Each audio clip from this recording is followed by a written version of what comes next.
So the live-action adaptation of Avatar: The Last Airbender is now out.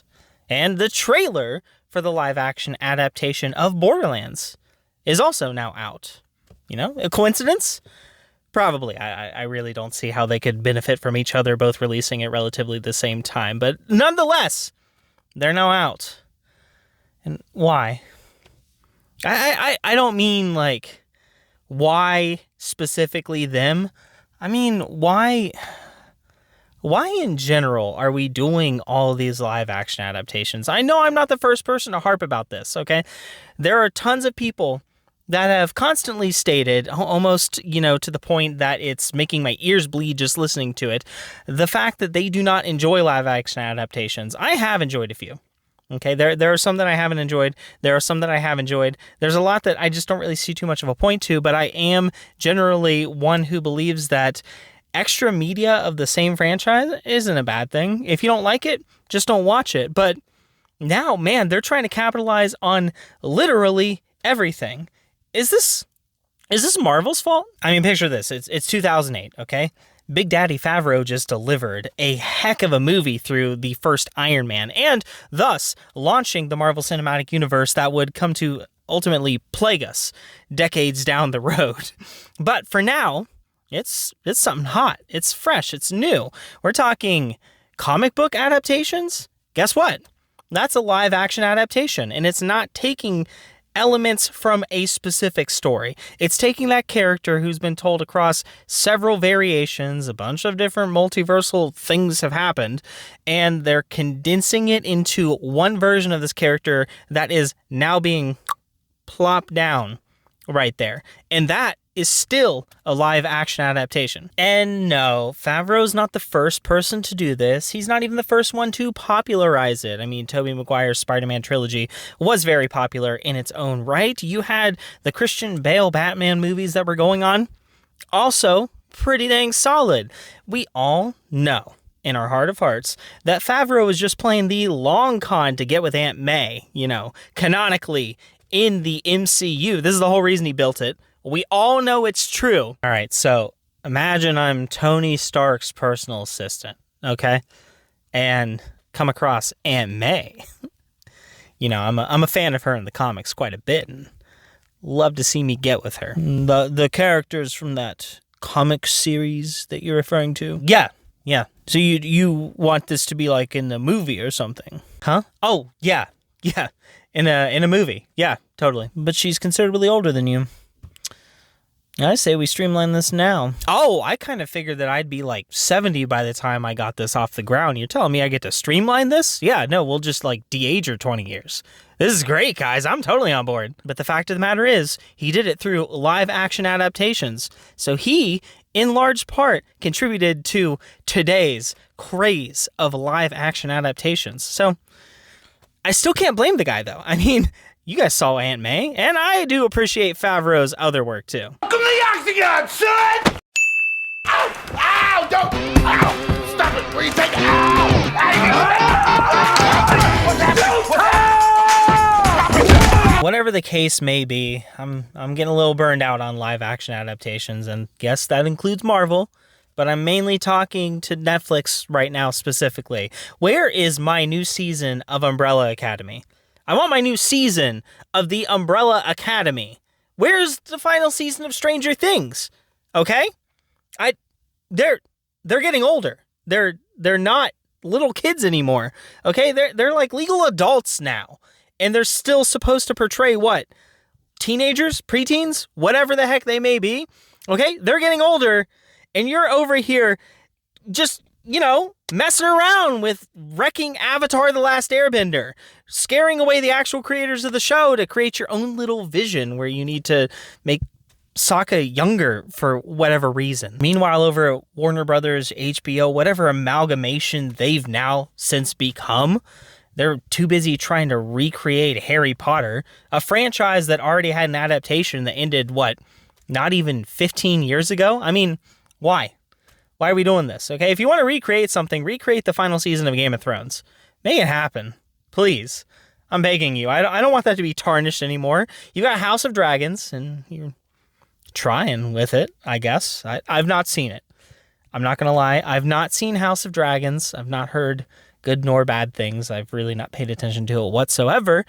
Kind of lost interest in the franchise because, the final season of Game of Thrones just wasn't too Gucci for me. But no matter what I have to say about that, it sure as heck beats the absolute travesty that is Master Cheeks and the Paramount Plus series Halo. I've not really talked about it on this channel yet, okay? I've only been around for a few months, and Season 1 was already a thing, but Season 2 is out now, and I'm seeing some people raving about it. People are so excited about Master Cheeks clapping his way all throughout the galaxy, trying to save the world from the Covenant that show up once every 5 or 6 episodes. Bungie, please redeem yourself from the mistakes that have happened over the last few years and just buy it back. Shut that all down. If you come up with the most convoluted story whatsoever, and I mean it, you can come up with the lamest, most, momentary thought up reason as to why it would happen, why some multiversal thing would just go and combine the Destiny and Halo timelines, and then boom, you've got the characters together. I'd be there for it. All right, I would be there for that over this show. This is one of the prime examples of what's going wrong when a live-action adaptation is an adaptation by name alone. All you did was take the word Halo and copy the armor and, take some of the characters and now they have the same name. And that's about it. There's nothing there that is faithful to the original, and it's insulting. It's frankly insulting. Master Chief is supposed to leave his helmet on and only be crushing on a hologram of the Doctor, who is literally the mother figure that he had. Okay? And that's him messed up in his own little way, okay? That's his soldier problems that he's probably going to have to cope with somewhere down the road if he doesn't successfully die in battle like he keeps trying to do. He's a lucky guy. That's all that we can say about that. But that is the Master Chief, okay? Master Cheeks likes to take his helmet off all the time, and I know some people say that's a small gripe. That's a big gripe. If you like the Halo franchise prior to seeing the TV series, and you don't recognize that, I don't know what to tell you. I hate to gatekeep, but that is such a big thing. You had to beat the games on legendary difficulty to hope to get a glimpse at his eyes. And that's even after Bungie sold the property. That's after they lost it. That's when finally it happened. And that's at the tail end of people putting up with 343 Industries BS. You want to create a live action adaptation? Create a live action adaptation of the property. Be faithful to it. You want to create original stories? Don't rob those names to create that original story. Create the original story. Get a good marketing team. Get that stuff together in a way that is actually decent, and people will enjoy it, okay? It may start out as a cult classic. The franchise itself might start out as some cult classic, but that's what a cult classic is. It builds. It gains in popularity, and then boom, you bring that franchise out from the woodwork, and you just make it excel, okay? Halo Combat Evolved was once just Halo Combat Evolved. It became a critical success, but it was an original idea at one point. Bungie Industries took a risk with it, and now they are just getting walked all over. The company sadly has gone downhill over the years, but that property was still amazing. But now it's just been it has been dragged through the mud in a way that just feels so insulting. And there are a lot of other examples of this happening. Live action adaptations that just either have horribly low budgets or literally just take the names of the characters and then create something completely different. That being said, some of these live action adaptations that have come out recently have actually seen an upward trend in terms of quality. Avatar: The Last Airbender in particular, I've heard mixed reviews, but the general consensus is that it's not nearly as bad as the one that we don't talk about. All right, that other live action adaptation that never happened. M. Night Shyamalan's reputation's tarnished by other things. If you were, he would have promoted you. You weren't ready. I'm not hungry. I'm going to my room. Are you asking me or telling me? May I go to my room, sir? Denied! Sit down! Instead, it's just kind of a bit of a soulless reinterpretation. I've heard that it just doesn't quite have the spirit there. People can see why the original creators did leave the project. However, it didn't turn out as bad as they thought it would. Some people have even given like 7 out of 10. I personally have not seen it yet, but the reviews have been all right enough that I think I might actually give it a watch. And that's not to say that I always let reviews sway whether I watch something, all right? I don't care what most other people think. If I think I'm going to enjoy a movie, I'm going to enjoy a movie. I ignore bad reviews at the very least, especially with the way that review bombing can be these days. But when it comes to good reviews, I do take that into heart. Like, I look at those as recommendations and then check them out. However, when it comes to live action adaptations, if they are overwhelmingly bad, I skip it. I'm sorry. I have already seen the property in one form or another. I don't need to experience it a second time. Like with Avatar: The Last Airbender, if it had just gotten overwhelmingly bad reviews, I wouldn't have watched the live action adaptation because I've already seen the animated show. I know how the story goes, at least in the general sense.